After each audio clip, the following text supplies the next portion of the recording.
Urbano da Assembleia Legislativa. Queria cumprimentar e agradecer a presença dos deputados Antônio Aguiar, César Valduga e também o deputado Moacir Sopelsa. E também agradecer muito a presença dos convidados de hoje na comissão, quem eu já gostaria que fizessem parte da mesa. O André Gaidzinski, que é vice-presidente de infraestrutura da FACISC, Federação das Associações Empresariais de Santa Catarina, que vai fazer uma apresentação sobre a melhoria, 47 anos da FACISC, também em ações em prol da melhoria da infraestrutura do Estado. Gostaria de também anunciar a presença e convidar para fazer parte da mesa o senhor Egídio Antônio Martorano, representando nesse ato a Fiesc, coordenador da Unidade de Competitividade Industrial. Convidar também para fazer parte da mesa o senhor presidente do DENIT, superintendente do DENIT, o Ronaldo Carione Barbosa, e também o secretário, o presidente do DEINFRA, e também secretário de Estado de Planejamento, de Infraestrutura, o senhor Paulo França.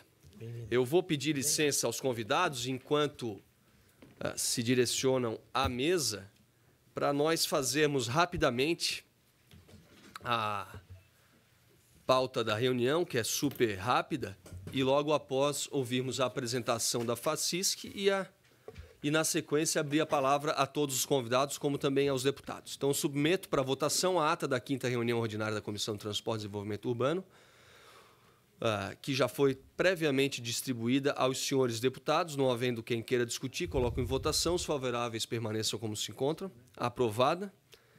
Também 2 projetos da Luciane Carminati, que eu gostaria de fazer rapidamente o relatório. Primeiro, o parecer ao projeto de lei 400.2/2015, que denomina Bento de Paula, o elevado da rodovia C-403, no município de Florianópolis. Esse projeto de autoria do deputado Jean Loureiro, da análise da deputada Luciane Carminati, nos termos do inciso 3 do artigo 142 do Regimento Interno da Casa. Ela vê como preservado o interesse público, votando pela aprovação do projeto. Coloco em discussão. Não havendo quem queira discutir, em votação, os deputados que concordam permaneçam como se encontra aprovado. E parecer ao projeto de lei 74.8/2015, que denomina Dr. João Nilson Zunino, o elevado da Avenida Deputado Dionísio Freitas, no município de Florianópolis, também de autoria do deputado Jean Loureiro, e o relatório da deputada Luciane Carminati é pela aprovação, pois não contraria o interesse público. Coloco em discussão. Não havendo quem queira discutir, coloco em votação. Os deputados que concordam permaneçam como se encontram. Aprovado. Então, gostaria de reiterar o convite, não só aos deputados, mas às entidades. Está havendo também, em parceria com o Fórum Parlamentar Catarinense, que a deputada Carmen Zanotto acaba de ser denominada coordenadora do Fórum. Na segunda-feira que vem, que horas? Às 13h30, nós faremos uma visita técnica assistida à obra do contorno viário da Grande Florianópolis. Nós já tivemos lá no ano passado, né, Egídio? Foi uma visita muito importante. Acho que foi a única vez que os parlamentares puderam fazer essa visita. Faz um ano já, até porque foi em junho de 2017. Essa obra é importante não só para Santa Catarina, mas para o Mercosul. Ela pretende desafogar 20% do tráfego de veículos pesados da região da Grande Florianópolis, de Palhoça, Biguaçu. Então, houve essa provocação na última reunião do Fórum e nós faremos, então, na próxima segunda-feira. Estão todos convidados. O deputado Moacir Sopelsa também tem um projeto a relatar e ele está com a palavra. Muito bem, deputado João Amin, deputado Antônio Aguiar, também os convidados desta manhã. Bom dia a todos. É o projeto de lei, deputado João Amin, que denomina de autoria do deputado Valdir Cobalcini, que denomina a rodovia estadual SC 161, no trecho compreendido entre o quilômetro 36 até o quilômetro 43. que denomina de nome Balduino Schaeffer. Assim, analisando os autos, considero que a matéria não encontra interesse, não é contrária a interesse público, uma vez que o objetivo é homenagear merecidamente o senhor Balduino Schaeffer, cidadão que muito contribuiu com o crescimento do município de Anchieta, conforme bem demonstra a documentação no tocante à emenda substitutiva global das folhas 13, julgo que merece ser acolhida, na medida em que confere precisão e localização do trecho da rodovia estadual que se pretende denominar. Ante o exposto, voto no âmbito da comissão pela aprovação do projeto de lei número 0016.9/2018, nos termos da emenda substitutiva global das folhas 13. Esse é o voto favorável. Coloco em discussão o projeto de lei 16.9 de 2018. Não havendo quem queira discutir, coloco em votação. Os deputados que concordam permaneçam como se encontram. Aprovado.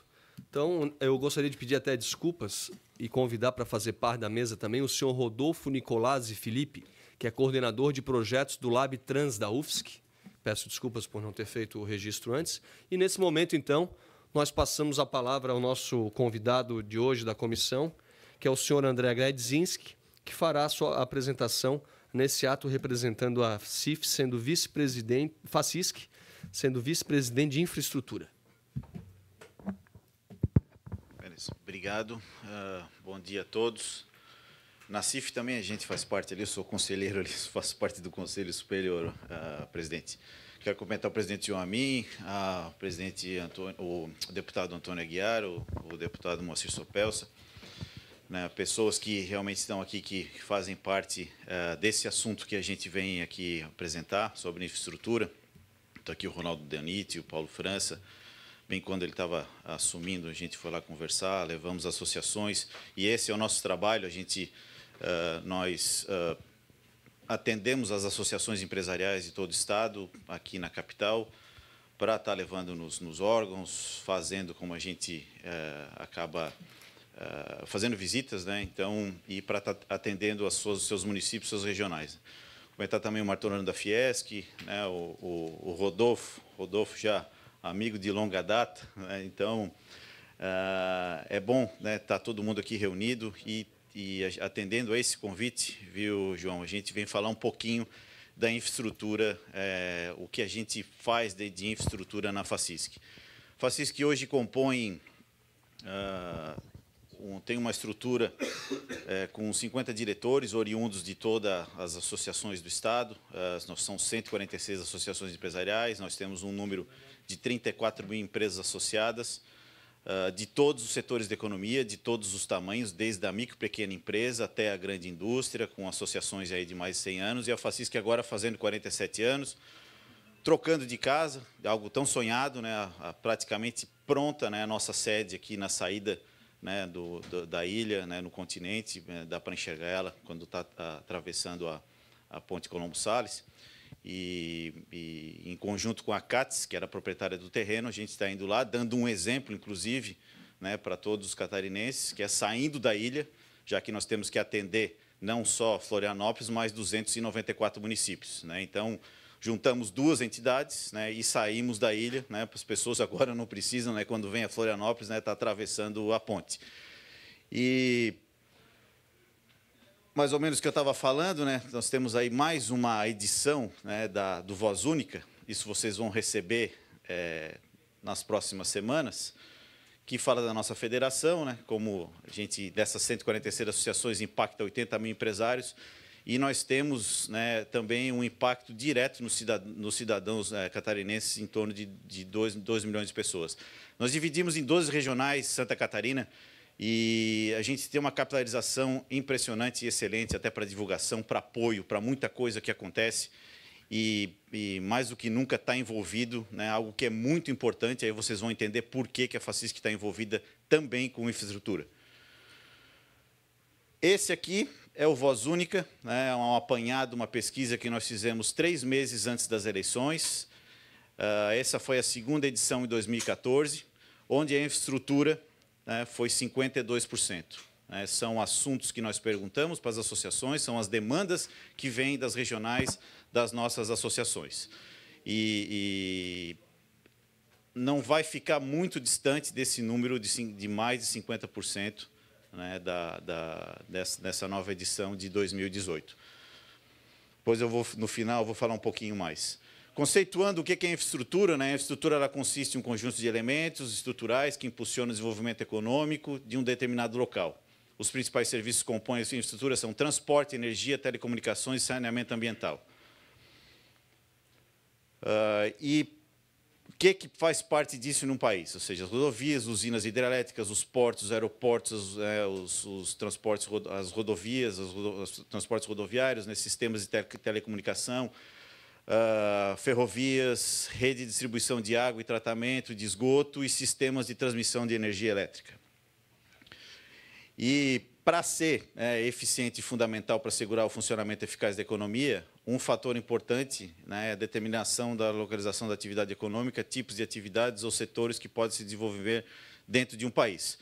Então, conceituando dessa forma, né, estamos falando de energia, de logística, de saneamento, de telecomunicações, que é o que a FACISC atende o telefone, que é o que a FACISC atende o empresário, que é o que o empresário realmente vem com a demanda, e é a nossa função de estar unindo essas associações e de estar atendendo o empresário lá no seu município.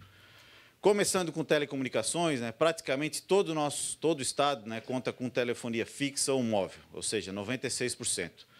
Né, então, está aí distribuído, né, celular fixo, né, somente fixo, né, e os que não tinham. Né. Então, ou seja, isso é né, para falar de telecomunicações, né, e também não deixa de ser também, né, coisa que a gente tem vivido aí, né, o maior número de reclamação também, né, se tratando de PROCON. Né, e água e saneamento, né, quase 100% dos domicílios catarinenses recebem água tratada, né, e apesar disso a rede básica ainda é deficitária, com apenas 38,2% do estado, e o esgoto é adequadamente tratado. No Brasil é 59%.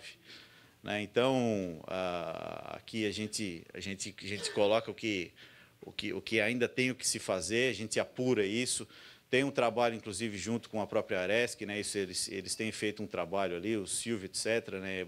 Até porque as questões das cobranças, né? Falando de água, né? Isso ainda está gerando muito questionamento. O que é a água tratada, né? E quanto é que vale o esgoto, que é praticamente quase 2 vezes mais, né? De uma conta de água. E o esgoto, né, adequadamente tratado, ele pode ser, né, 38,2% no estado, mas ele vem aumentando. Né? Então, por isso que eu estava falando que a gente acompanha isso aí e é interessante ter a Aresc para estar fazendo esse trabalho. Isso é uma matriz energética, né, para quem nunca viu, né, tudo que vem de geração, ou seja, o que são os combustíveis para poder... se tem uma matriz energética onde entra petróleo, carvão, gás natural, biomassa, energia eólica, hídrica, as ondas, solar e geotérmica. Né? A gente está falando, né, dessa cadeia toda, que daí entram as refinarias, centrais elétricas, no caso de gás, gasoduto, né, e o transporte para isso, né, ou seja, onde que atende indústrias, residências, né, e os serviços de modo geral. A participação... no Brasil, tá, de energias renováveis, ela se manteve entre as mais elevadas no mundo. Né? Vocês vão entender por quê. Né? Estamos falando ali de 43%, né, em 2016, que está definida aqui nesse outro slide, né, que é a biomassa da cana, a hidráulica, né, a lenha e carvão vegetal, né, e outras energias renováveis. Não renováveis, que é o petróleo, gás natural, carvão mineral, urânio, né, e outras também não renováveis. É assim que a gente define. Né, no caso do Brasil, a nossa energia hidráulica, né, é realmente a que mais se destaca. Né, temos outras, né, e até vale uma pergunta aqui depois para a gente discutir essa questão que tem muito a ver com Santa Catarina, com toda o desenvolvimento econômico das indústrias, é a questão do gás natural envolvido aí. Tá? Ele não deveria estar aí. E a gente fala, tá, que isso aí, uma certa tristeza, né, pela irresponsabilidade do jeito que ele foi colocado, né, nessa questão da matriz energética do país. A nossa energia elétrica intensiva é intensiva em renováveis, né, aí como a gente falou ali, né, então 81% ali em 2016. E agora passando para o nosso estado. Como é que é a nossa situação? A industrial, ou seja, ela é 41% do consumo da energia vem das indústrias, e ela atende praticamente quase 100% das residências, e Santa Catarina é o 7º estado que mais gera energia elétrica, no Brasil, com 28 mil gigawatts. E está aqui algumas usinas que a gente destacou também, usina de Machadinho, usina de Campos Novos, a de Itá e as PCHs. Como também algo que está virando moda agora, inclusive até já me convidaram para ser sócio, as coisas como estão aumentando, são as mini PCHs, que você já deve ter ouvido isso. Né? O deputado Vampiro, tudo bem? Gás natural. Então, aqui, essa é a situação, do nosso gasoduto, ou seja, o que nós temos em Santa Catarina. Aí está um ponto, nós estamos falando com os deputados e é uma situação que a gente destaca, quando se fala de gás natural, que é infraestrutura, óbvio, sem dúvida nenhuma, um assunto que, não sei se vocês têm conhecimento, meu pai, não sei se vocês conheceram, foi o Dr. Edson Gaidzinski, irmão do Jarvis, que foi aqui deputado, colega de vocês. Ele ouviu, quando era criança, nos anos 40, desse projeto do gasoduto Brasil-Bolívia, que só nos anos 90 veio a realmente ser colocado em marcha, feito para acontecer, e ainda teve um atraso de 2 anos, de 97 para 99. Então, a gente tem um fornecedor só, isso é um outro ponto, mas, em relação àquele outro slide, o que a gente destaca é que quando começou aquele problema hídrico, da questão das chuvas de 2011 para cá, o gás natural começou a ser usado no Brasil, em usinas no estado de São Paulo e no Paraná, para a geração de energia elétrica. Onde é que está o problema disso? Ele foi dimensionado para a indústria, foi dimensionado para os postos de combustíveis e para os condomínios. Então, 40% desse gás foi para a energia elétrica. Então, em 2013, nós tivemos um problema que nós tivemos 33 empresas de fora do estado de Santa Catarina que não puderam se instalar aqui porque não tinha gás natural. E agora eu vou dar um depoimento próprio meu, que vem da minha própria indústria. Eu, desde então, a minha indústria é a Eliane Revestimentos, nós somos o maior cliente da SC Gás. Nós estávamos para ligar, um gasificador no município de Cocal do Sul. E nós recebíamos constantemente ligações da SC Gás perguntando quando é que nós íamos ligar o gasoduto, o gasificador. E nós não entendíamos por que isso. E depois a gente foi entender que era por causa da BMW. Se nós não tivéssemos feito isso, não teria gás para a BMW que estava se instalando na mesma época aqui. Então, para ver como são as coisas, a falta de planejamento ou o desvio de alguns projetos, ou a responsabilidade, como uma vez martorando em 2013, estavam os 3 governadores do sul do estado na Fiesc, junto com os engenheiros da Petrobras, dando praticamente o gasoduto para quem quisesse assumir, porque eles entraram naquele ritmo, junto com a Shell e outras empresas para explorar o gás no Brasil, e é a situação que a gente vive. Então, por que eu estou falando tudo isso? Sem infraestrutura. Vocês são deputados, vocês estão vendo o que a gente passa em outras questões de infraestrutura, mais gás também. Então, a gente perdeu investimentos e ainda perde. Não é porque o gás acabou na Bolívia, mas é porque o duto é dimensionado para passar X de gás. Por isso que tem essa história toda de GNL, tem essa história toda de fazer o gás ele vir no fluxo ao contrário de Uruguaiana para cá. É algo para se estudar, para se pensar realmente nisso, porque não dá para trocar de fornecedor. Poderia voltar a ser GLP de novo? Poderia, mas é 50% mais caro. E não tem outra alternativa. Então, e vai ser privatizado agora? O que vai acontecer? O que vai acontecer a partir do ano que vem, 2020, que termina o contrato de modo geral do Gasbol? E a gente fala de indústrias que se não tem o gás, a mesma coisa você está cozinhando ali. Se não tem o gás, tem que desligar, desliga, manda todo mundo para casa, acabou, não tem o que fazer. Isso é de modo geral. Não estou falando só de cerâmica, tem vários setores da economia do nosso estado que utilizam essa matriz energética. Então, fala aqui do nosso consumo, praticamente aí que eu estou dizendo, 82% é da indústria, depois aí vem automotivo, etc., residencial, agora que está começando a chegar nos condomínios. E falando um pouquinho de carvão de mineral também, vocês sabem muito bem que nosso carvão sempre foi um problema, ele é uma alternativa, mas sempre foi um problema pelo alto teor de cinza, pelo carvão importado, que sempre foi melhor, mas é algo que não se explorou mais, tem muito uma questão ambiental também, e praticamente dos 7 milhões de toneladas produzidas de carvão mineral no Brasil, até Santa Catarina tem uma fatia interessante, que é 37% que vem daqui.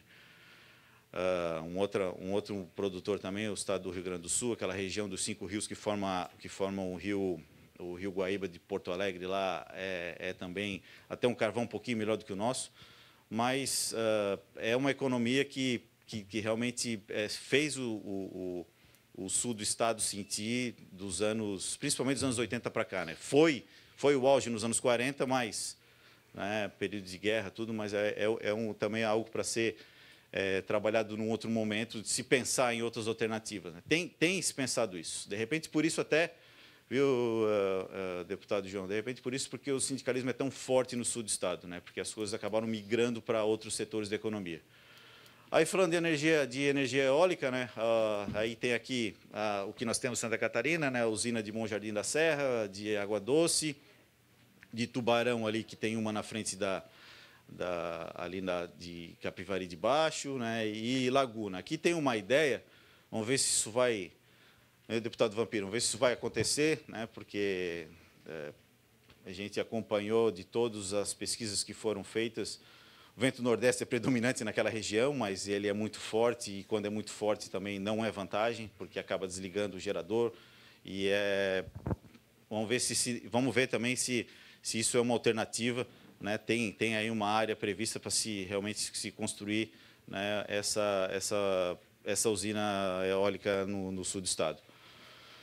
Energia solar, aqui a gente destacou algumas que já funcionam, ali em Capivari de Baixo, da própria ENDE, a Eletrosul, que até ela se torna autossuficiente, com um exemplo que ela dá para Santa Catarina. Projetos existem também para telhas, para isso, para que seja, de repente, isso popularizado, para que as famílias possam comprar uma telha e possam ter energia solar em casa. E a termoelétrica, a gente fala aí da Jorge Lacerda, que ela é de Capivari de Baixo com 857 megawatts. Aí, falando da logística, a situação que a gente vive, nós somos o 108º no mundo, a gente está atrás da Zâmbia, em se falando de infraestrutura. De aeroportos também, a situação complicadíssima. Olha onde é que a gente está, atrás da Argentina, de Gana, estamos em 95º. Qualidade das nossas rodovias, então, nem se fala, está aqui 2 representantes e estão chegando agora, inclusive estão sendo parceiros, mas é algo muito complicado. Isso que o nosso estado é pequeno, hein? Mas é o que a gente acaba vivendo também no Brasil de modo geral, e esse ranking não é legal. No modal das ferrovias, estamos aí atrás do Peru, praticamente lá no final da fila, e é algo que não sabemos da história, o que aconteceu com o país, e o que não é investido nisso. No ranking mundial de modais aqui, de modo geral, a gente está em 106º, atrás do Cazaquistão.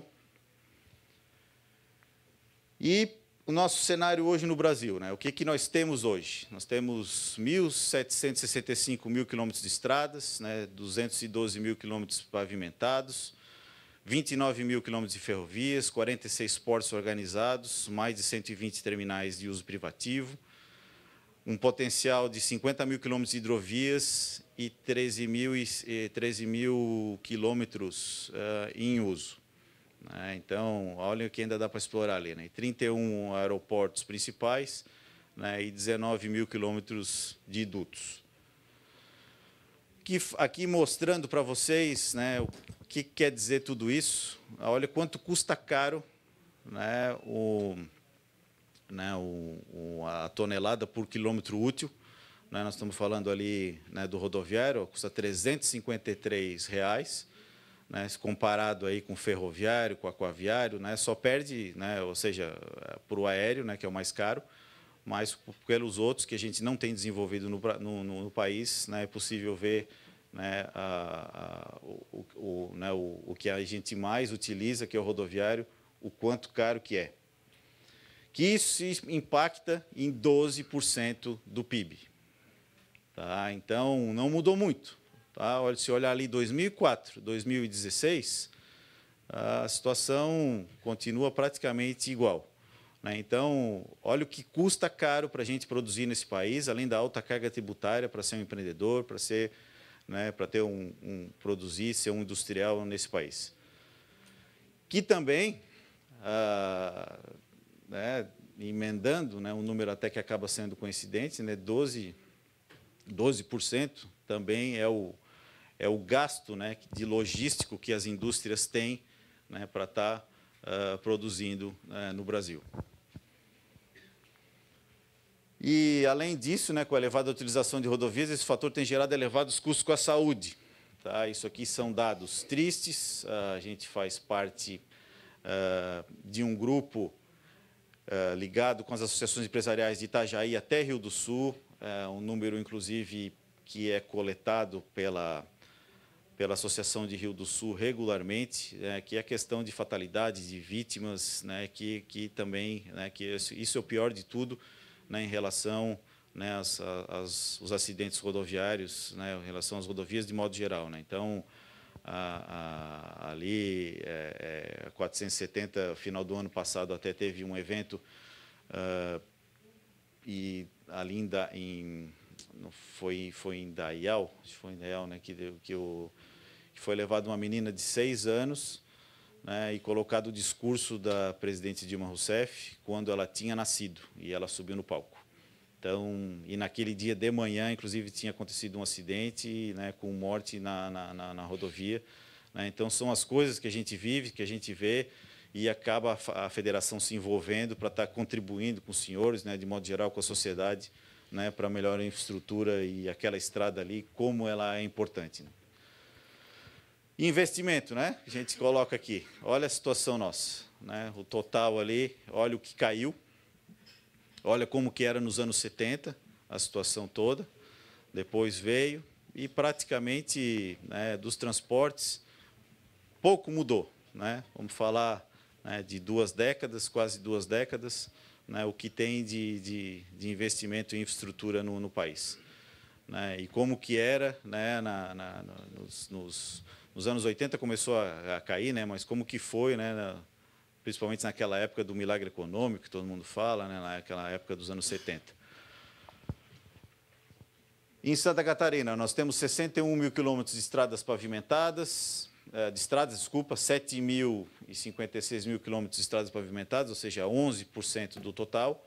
São 22 aeroportos que nós temos, né, os de maiores movimentações aí estão nas principais cidades, inclusive Jaguaruna demorou para ficar pronto, mas acaba atendendo o sul do estado de Santa Catarina.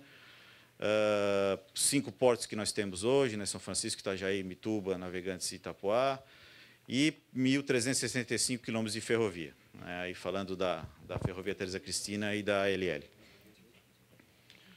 Está aqui o modal, a gente fez um mapa, tá, e trouxe esse mapa aí para mostrar a situação toda que a gente vive. Inclusive tem um igual lá no escritório do Ronaldo.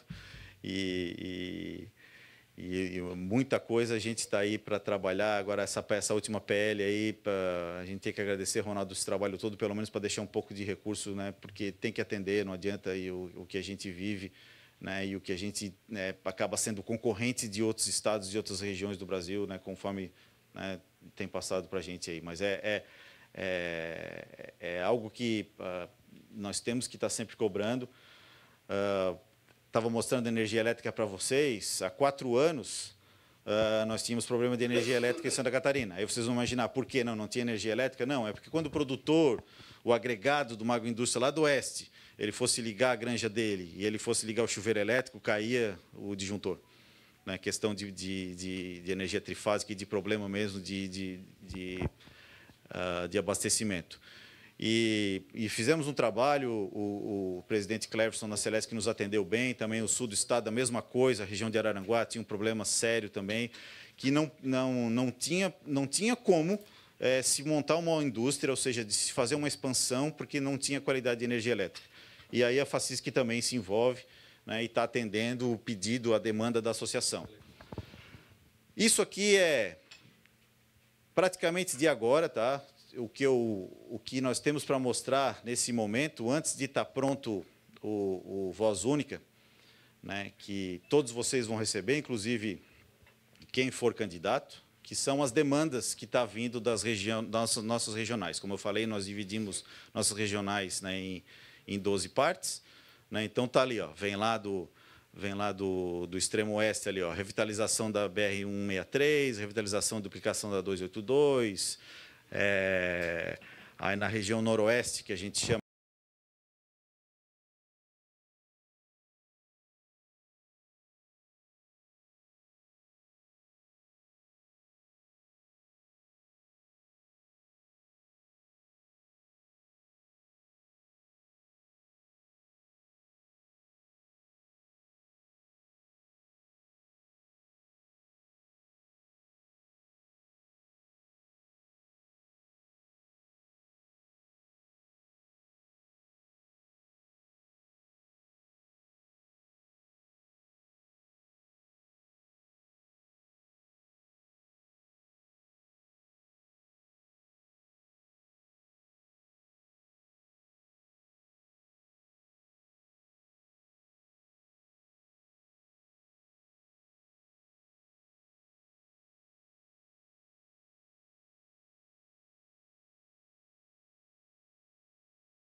aqui são campanhas que a Facisc se envolve, para vocês entenderem.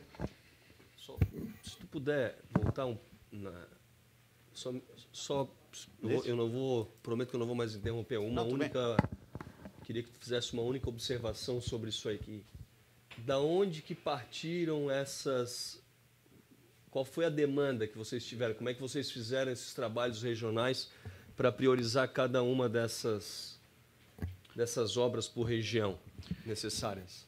Isso é um documento chamado Voz Única. É feito um questionário encaminhado para as associações empresariais, tá? E ali tem 8 itens. Tem infraestrutura, tem segurança, tem saúde, educação. Então, e o que deu, pelo menos nas 2 primeiras, e vai dar agora, é a infraestrutura. Por isso que a gente destacou, o momento aqui, o assunto é esse. E aí a obra escolhida ali, que vocês colocaram por região, foi o que foi mais apontado. Exatamente. Exatamente. Quantas consultas foram feitas nesse Voz Única? Deu 90... Me ajuda aí, Graziela.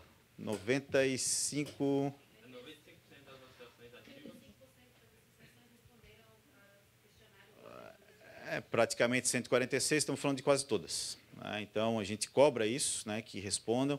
Por quê? Porque isso vira um documento realmente do pleito ali. Então, e algo que seja estadual. A gente não está falando de algo municipal.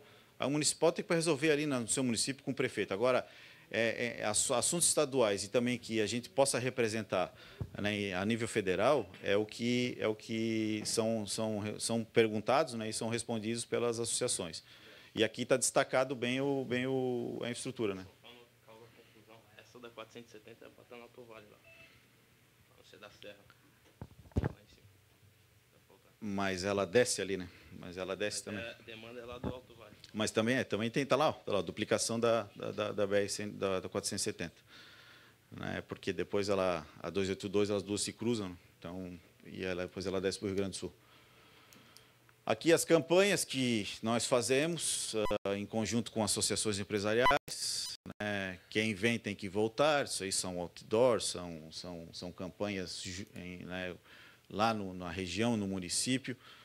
Né? Aqui são as demandas, acho que isso aqui é teaser de jornal, né? E, né, que fala, né, dos acidentes, das mortes, né? Aí no caso da 280, né? Aqui também, ó, a imprudência mata, incompetência também, duplicação já, isso aqui é campanha da 470. Aqui são outras campanhas. Né? Então, para finalizar, ou seja, o que a gente quer dizer é o seguinte, ó, não há dúvida que a oferta eficiente de serviços e de infraestrutura é um dos aspectos mais importantes das políticas de desenvolvimento econômico e social. Condiciona a competitividade do sistema econômico e, ao mesmo tempo, a melhoria do bem-estar social. Então, o FACISC se envolve nisso, mais uma vez, porque nós temos que atender, né, os nossos associados, é essa a nossa função. O empresário ele clama por isso. O que aconteceu aí praticamente um mês e meio atrás, né, em relação à greve dos caminhoneiros, o transtorno que isso deu. E esse ano, as indústrias vinham num EBITDA, numa geração de caixa impressionante, começando com janeiro, que normalmente não acontece, porque é verão, é férias, o pessoal está na praia, né, e acabou atrapalhando realmente no mês de maio, né? Ainda está se contabilizando isso, até agosto nós vamos saber o que aconteceu, inclusive, com julho. Tá? E obviamente, né, o nosso presidente, que é o Johnny Zuloff, hoje, né, nessa gestão que começou em outubro, eu estou na FACISC já há 13 anos, né, desde a época do CEGESC, né, passei já pelo Luiz Carlos Furtado Neves, o seu Alaor Tissot, o REC, agora o Dr. Johnny, e peguei o bom dessa vez, né? Por isso que eu estou aqui, peguei a infraestrutura, né, e a gente tem que estar atendendo isso, né, a gente tem que estar atendendo esse assunto que a gente considera, e não tem como, né, porque, bem, como a pergunta como o deputado fez, é o que mais vem de demanda, né, das respostas de infraestrutura.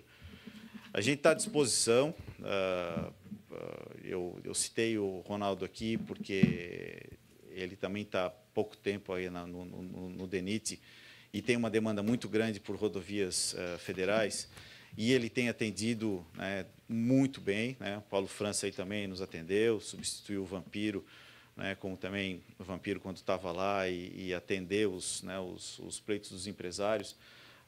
A gente precisa disso, tá? A gente precisa realmente ter a resposta, porque o empresário fica esperando, ele quer empreender, e da mesma forma que eu estou aqui conversando com vocês, eles também nos cobram lá na ponta. Então, nós ficamos no meio disso, assim, porque eles querem pelo menos ouvir uma resposta, pelo menos nos diga como é que vai ser isso, né? E quando se trata de assuntos que nós conversamos muito com o Fórum Parlamentar Catarinense também, né, através do Dr. Murilo, né, Gouveia dos Reis, que faz toda essa parte, essa assessoria parlamentar conosco para a FACISC, nós também fizemos essas cobranças, mas dessa forma é que a gente consegue levar alguma resposta, né, e pelo menos para o empresário ficar mais tranquilo, porque ele não quer nem saber, ele é associado da associação, ele está ali cobrando, ele paga a mensalidade dele, às vezes ele é diretor de uma associação, mas ele vem cobrar da FACISC, o que é que vocês vão fazer? Né? Então, a nossa função está aí. É um trabalho voluntário, a gente não é obrigado, não é compulsório estar dentro da FACISC ou do nosso sistema como um todo, a gente faz isso realmente, né, focado nesse último slide aí, que é praticamente, né, acho que reduzindo, né, e resumindo, né, a última frase, o bem-estar social de todos. Então é isso, tá? Muito obrigado. Se vocês tiverem perguntas, tá? Estamos à disposição. Muito obrigado ao senhor André Gaidzinski. Peço para que permaneça para, se houver algum questionamento, poder responder, tanto os parlamentares quanto os nossos convidados. E gostaria de passar a palavra. Não sei se o Dr. Paulo França, o Ronaldo Carione, o Egídio Martorano teriam, e o Rodolfo teriam alguma contribuição para fazer, para depois nós passarmos a palavra aos deputados também. Então, com a palavra, o Ronaldo Carione, que é superintendente do DENIT. Bom dia a todos. Antes de mais nada, agradecer a Deus por estarmos juntos aqui, né, mais uma vez. Cumprimentar todas as autoridades presentes e principalmente o deputado João Amin, que está desenvolvendo um excelente trabalho à frente da Comissão de Transportes. O DENIT, né, questão da nossa infraestrutura rodoviária, aqui no estado de Santa Catarina, a gente está batalhando sempre por recursos, né? A Fiesc sempre também foi bastante parceira e está sendo parceira. Em 2017, a gente fez um trabalho junto com a bancada catarinense, né? O senador Dário Berg, principalmente, que era o relator do orçamento, nos garantiu bastante recurso de emenda, né? Então, viramos o ano, para 2018, fizemos um planejamento para investimento dos nossos recursos, para chegarmos, nesse momento agora, em julho, para agosto, estarmos com todos os nossos recursos investidos, né? Que, no nosso entender, eram poucos, né? Só que dessas emendas parlamentares, ainda não tivemos liberação dessas emendas para empenho, né? O que aconteceu? Orçamento mesmo, nós tínhamos um pouco mais de 80 milhões para o estado inteiro. Desses 80 milhões, 23 milhões e uns quebrados foram retirados do nosso recurso e já estão todos investidos, né? Para a gente honrar os compromissos do mês passado, eu preciso de liberação de emenda. O governo sinalizou a liberação de 113 milhões das nossas emendas, né, para a gente pagar o passivo, que é o mês de junho, e sobrevivermos até a medição de setembro, que é início de outubro. Lógico, com o andamento das obras em ritmo normal. A partir de outubro é que nós estamos com essa briga com os cortes de 146 milhões que foram propostos. A bancada não aceitou, me consultou, eu falei que, infelizmente, não podemos abrir mão de nenhum centavo, porque os recursos já foram poucos. Mas aí o senador Darírio, depois de tanta tratativa lá com o governo, me ligou e falou: Ronaldo, olha, infelizmente a gente tem que abrir mão, nós temos que botar um recurso para corte, porque senão nada vai ser empenhado. Aí eu falei: olha, senador, então vamos fazer um trabalho. Aí ele me sugeriu 70 milhões para a gente salvar 70 milhões e a gente aceitou. Então agora a PLN foi reeditada com o corte de 76 milhões das nossas emendas. A gente tem que ser bem realista, né? Com a situação do país, a gente consegue, né, sobreviver até o final do ano com esses 70 milhões. O senador Dalírio vai ser o relator da LDO, então ele já está desenhando alguma coisa para 2019, e esse é o nosso trabalho também, né? A gente está no comando do DENIT, acostumado sempre com obra, né? A gente está sempre na 470, 280, 285, trabalhando, fazendo com que as empresas desenvolvam. O comprometimento das empresas está total. A 470 deu uma resposta boa para o Estado. A gente planeja pelo menos 8 quilômetros agora, em início de outubro, duplicado, né? Liberar 470, 8 quilômetros duplicados, mas não restaurado. Na pista existente, o compromisso da empresa é até dezembro estarmos com os 8 quilômetros duplicados e restaurados, ou seja, prontos. Isso aí, eu chamei as empresas, eles estavam tudo receosos com os recursos. Eu falei assim, cara, a questão que o Ministério nos garantiu, a bancada está garantida, então vamos acreditar. Porque se a gente não acreditar, o que vai acontecer? Os recursos vão para outros lugares. Então vamos acreditar. Eles acreditaram, né? E assim, e a partir do momento que a gente tenha 8 quilômetros duplicados, o país vai enxergar Santa Catarina como um potencial de investimento que a gente consegue fazer, e os recursos podem vir, porque é difícil até a bancada catarinense brigar por recursos, sendo que a gente não consegue investir. Ali em Blumenau, o lote 3 da 470, que estava parado, a empresa está dando um bom retorno. A gente tinha uma certa insegurança em retomar aquela obra, mas eu falei assim, nós somos obrigados a retomar, porque nós temos 27 milhões de recursos de resto a pagar, né, de anos anteriores, que nós precisamos investir. E a empresa não retorna. O lote 4, mesma coisa, nós temos 60 milhões e a empresa retomou, não naquele ritmo ainda, mas estão se organizando para fazer obra de arte especial. Então, assim, nas questões dos recursos, a bancada trabalhou, garantiu 113 milhões para agora, então a gente vai conseguir trabalhar até o final, não do jeito que nós queríamos, com todo o recurso, mas pelo menos conseguindo sobreviver né, com esses recursos que são poucos, já eram poucos, ficou um pouco menor, mas paciência. Aproveitando o gancho, a 280, como é que ficou? A 280 nós tivemos sorte, né, que a gente fez um trabalho lá em Brasília e nós achamos, por incrível que pareça, 20 milhões para a gente trabalhar no lote 1, que são de restos a pagar. O DENIT, quando licitou, mandou, na época, né, mandou cortar o empenho e por alguma pessoa, talvez iluminada, ele não sabia disso, né, mas acabou não conseguindo cortar, não sei como. A gente fuçou lá nos orçamentos e a gente achou aqueles 20 milhões e empenhamos no contrato. Ele estava empenhado apenas na licitação. Aí, quando mandaram cortar, acabaram não cortando e ficou ali pendurado. E nós conseguimos empenhar. E o lote 1 da 280 está trabalhando com recursos de 20 milhões. Então, ali a gente não tem, assim, como é uma área bem movimentada, bem complicada ali, então esses 20 milhões nós conseguimos investir até final do ano, a 280. E o lote 21, 22 está na mesma situação de liberação de emenda para isso.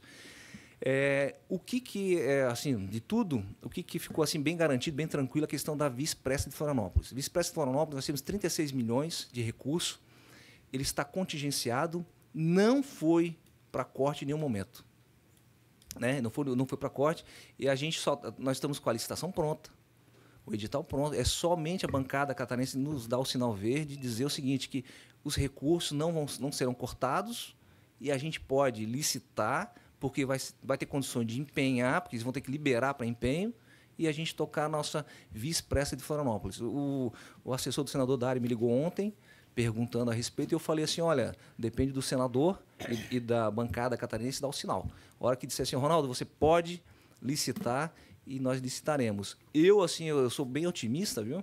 Eu acredito que até semana que vem, eu não falei nada para a imprensa, porque quem sou eu para dizer algo, né? A bancada que tem que se posicionar, mas assim, eu tenho a esperança que até semana que vem, eu sou bem mais otimista, eu acho que até quarta ou quinta-feira a gente tem novidade com a Via Expressa, porque o senador está bem envolvido nisso aí, tá? E toda a bancada, para que libere o recurso para empenho.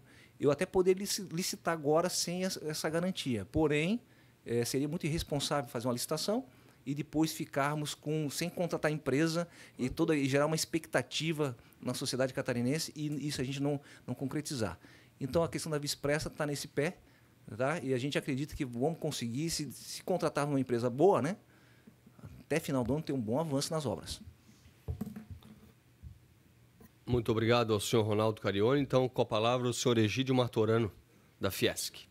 Só cumprimentar o Gadzinski pela apresentação e eu acho que a gente tem que fazer uma força muito grande aí para garantir esse recurso para o ano que vem já. Nós temos que pensar no período do ano que vem, porque esse ano a gente sabe que está prejudicado. Então é bom a gente já ter muito bem desenhado o que a gente vai precisar o ano que vem para a continuidade dessas obras, todas elas. Porque hoje, esse ano já vai ser um escândalo, porque nós vamos conseguir fazer muita coisa. É um trechinho ali, um trechinho aqui, né, pelo esforço do Carione. Então, eu acho que a gente tem que estar junto aí para ano que vem garantir muito bem as obras. Queria sugerir ali um esforço que a gente está tentando para o projeto das ferrovias, que tem sido esquecido, porque tem duas órgãos aí cuidando de ferrovia, um é o DENIT, o outro é a Valé, que é uma coisa absurda, uma coisa que é uma coisa só.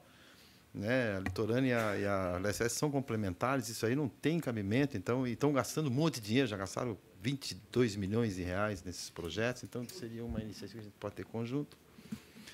E muitas outras, né? Mas queria complementar aí, eu acho que a gente tem que estar junto aí para cobrar. Também verificar muito bem essa proposta de concessão aí que saiu da PPI. A gente está lá na Fiesc avaliando isso aí. Esqueceram a 101 Sul, não sei por quê. 101 Sul, o filé mignon não está na PPI. 101 Sul já está merecendo uma concessão para preservação, lá para manutenção, que não foi, não dá para entender por que não foi incluída. Aliás, Santa Catarina só tem um, que é o 153, que é o 280 e 470. Só tem esse eixo. Não tem o 101, que não tem por que não ter. Ela já exige a manutenção, né? O DENIT faz com muita dificuldade, a gente sabe. E é um trecho que tem milhões lá de investimentos e já está com o Estado já comprometido. Precisam ter a manutenção. Essa concessão tem que ser feita. Então, esse é outro assunto que a gente deve trabalhar bastante. Mas parabéns aí pela apresentação e vamos juntos, né? Porque não tem jeito. Muito obrigado, senhor Egídio Martorano. Com a palavra, o senhor Rodolfo Nicolás e Felipe. Bom, gostaria de agradecer o convite do deputado João Min, né, para estar participando aqui. Não é a primeira vez que eu participo dessa reunião, dessa comissão, que eu acho o trabalho essencial para o nosso Estado. Já aproveito para cumprimentar os demais deputados, os demais convidados aqui, né, dessa mesa, e parabenizar também a apresentação do André. O André foi muito bem sucedido na sua apresentação. Mostrou o grande problema em poucos slides, né? Nosso grande problema de infraestrutura. E da parte logística, a nossa matriz logística totalmente desequilibrada, sendo que o rodoviário, o modal rodoviário, surpreendentemente não, ele atua muito fortemente e a nossa qualidade das rodovias foram mostradas ali, né? Não são péssimas, de ruim a péssimas. Então, foi muito bem retratado aqui o grande problema que temos na parte logística de transportes. Os outros assuntos de infraestrutura também foram bem apresentados, mas como são transportes, esse foi bem colocado, né? Então, queria dizer que nós, como instituição pública federal, Universidade Federal de Santa Catarina, o laboratório tem 20 anos de atuação já nessa área também, tem uma parceria forte com o DENIT, né, de muito tempo, Ministério de Transportes, Ministério das Cidades, a NTT, a ANTAC, e queria colocar à disposição, né, para qualquer discussão que seja necessária nessa casa, alguma coisa que o laboratório possa contribuir. Nós temos sistemas envolvidos no Brasil inteiro nessa área de logística, tanto transporte de carga como de passageiros, e parabenizar mais uma vez o trabalho da comissão e nos colocar à disposição para qualquer coisa que seja necessário. Muito obrigado. Sabe, uma visita da comissão a gente poderia agendar a qualquer hora? Podemos fazer mesmo. Uma visita Legal. guiada. Nós temos uma estrutura de mais de 300 pessoas, vários ambientes, então tem uma coisa bem interessante lá para apresentar. Eu acho que tivemos uma parceria com o DENIT, desculpa,